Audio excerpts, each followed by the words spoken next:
Salam uşaqlar, hər vaxtınız xeyir olsun. Bu gün sizinlə ikinci hissənin ilk mövzusu olan söz birləşmələri mövzusuna nəzər yetirəcəyik. Vaxt itirmədən gəlin izaha baxaq. Deməli, söz birləşmələri.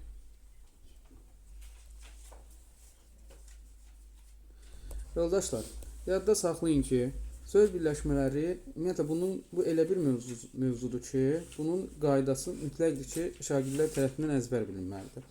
Qaydası odur ki, iki və daha artıq müstəqil sözün məna və qrammatik cəhətdən birləşməsindən yaranan birləşmələr adlanır söz birləşmələri. Deməli, söz birləşmələrinin yaranması üçün neçə dənə söz lazımdır bizə? Minimum 2 dənə söz lazımdır. 2-dən artıq da ola bilər, amma minimum 2 dənə olmalıdır. Bir dənə ola bilməz. Və həmin o 2 dənə söz necə olmalıdır? Müstəqil olmalıdır. Müstəqil nə deməkdir? Yadda saxlayın ki, müstəqil söz dedikdə əsas nitq hissələri nəzərdə tutulur. Əsas nitq hissələri nəzərdə tutulur. Məsələn, deyirəm ki, hündür bina. Hündür sözü ilə bina sözünü birləşdirirəm. Hündür sözü nitq hissəsi olaraq necə hündür, necə sualına cavab verir? Deməli, sifətdir. Bina sözü də nə sualına cavab verir? Deməli, isimdir. Sifət də əsas nitq hissəsidir. Deməli, müstəqildir. Bina da nə sualına cavab verir? İsimdir. Deməli, müstəqildir. Biz dedik, müstəqillik anlayışı nədir? Əsas nitq hissəsi olmalıdır da. Əsas nitq hissələrimizdə hansılardır? İsim, sifət, say, əvəzlik, feil, zərf. Bu da sifətdir, bu da isimdir. Sifətlə isim yan-yana gəldi, birləşmə yarandı. Bu da adlandı nə?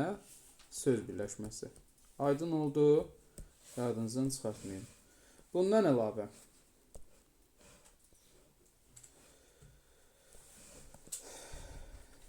deməli, yoldaşlar, yadınızdan çıxartmayın ki, söz birləşmələri normalda sözlər quruluşuna görə 3 yerə bölünür də. Bunu nümunəli şəkildə yazaq. Gəlin bunu cədvəl şəklində fərqləndirici formada izah edək. Söz və söz birləşmələri. Sözlər quruluşuna görə 3 yerə bölünür.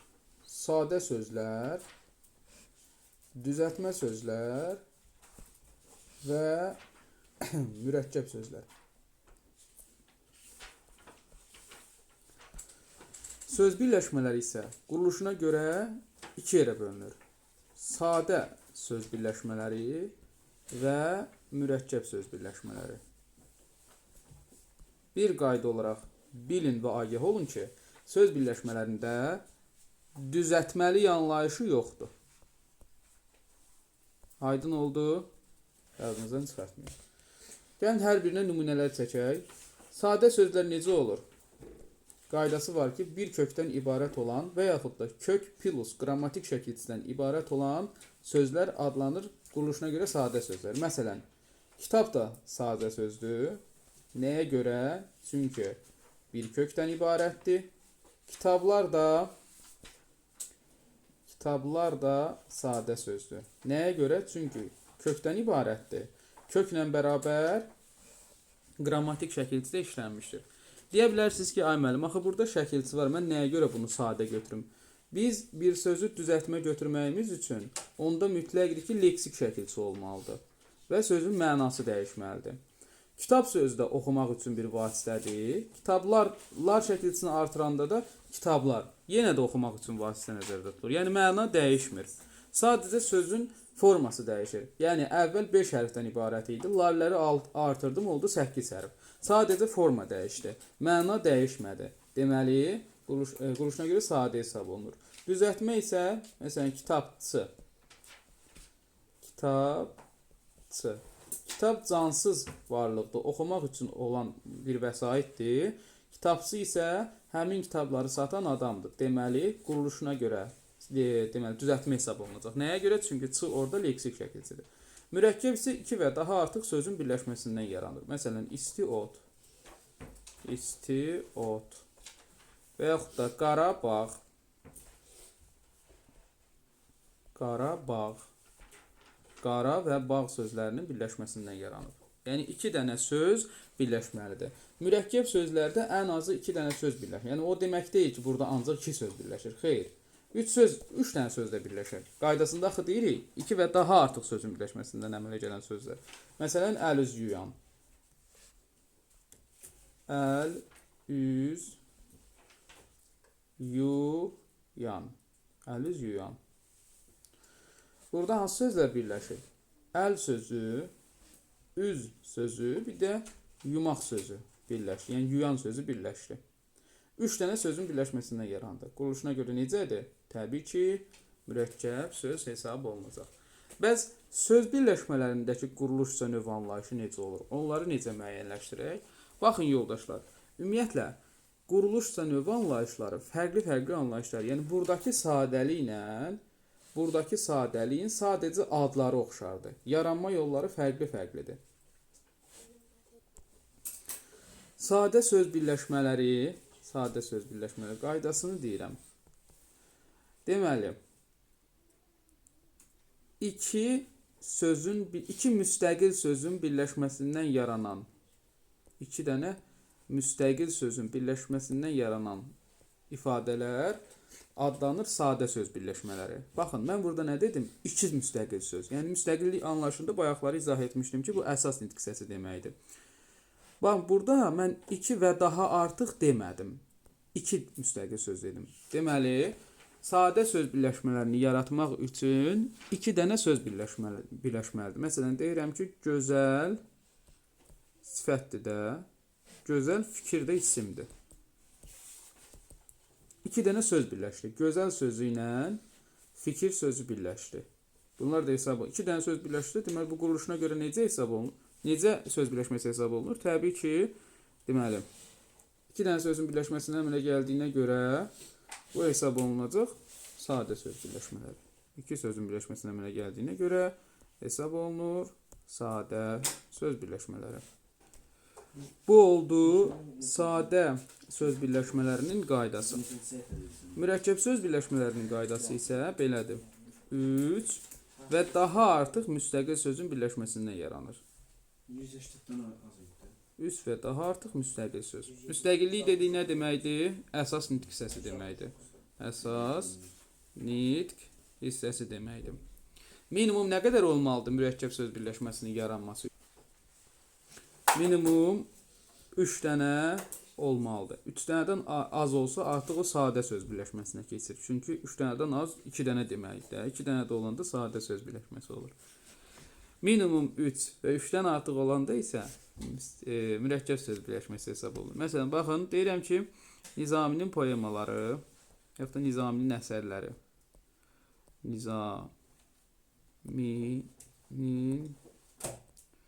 əsərləri.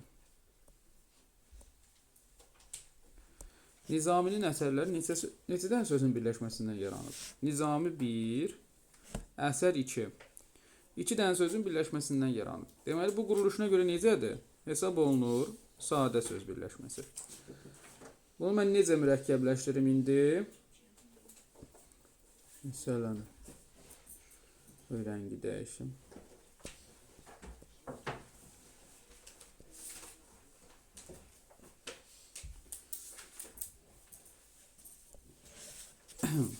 Bunu silək.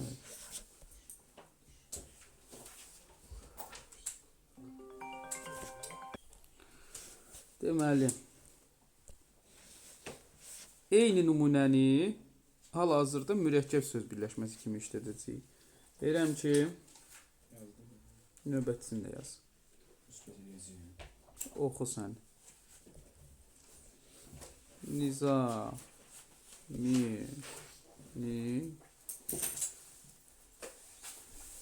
gözəl poemaları.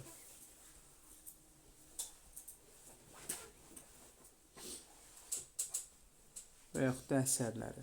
Yəni, eyni şeydir. Baxın, burada poema sözü Poema, nə poema? Nə sualına cavab verir? Deməli isimdir. Gözəl poema. Özündən sonra isim gəlib. Gözəl sözdə sifətdir. Necə, nə cür, hansı poema? Gözəl poema. Deməli, yazaq elə necə? Sifətdir. Nizami də adam adıdır. İsimdir. Kim sualına cavab verir? İsimdir, sifətdir, isimdir. Deməli, nə hesab olunur bu? Üç sözün birləşməsindən əmələ gəldiyinə görə hesab olunur. Quruluşuna görə mürəkkəb söz birləşməsi.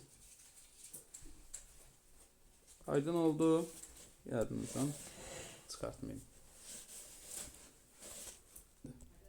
Söz birləşmələrində əsas diqqət eləməli məqamlarınızdan biri də ol, et, bil, qıl qaydalarıdır. Yəni, bu nə deməkdir? Ümumiyyətlə, dilimizdə olmaq,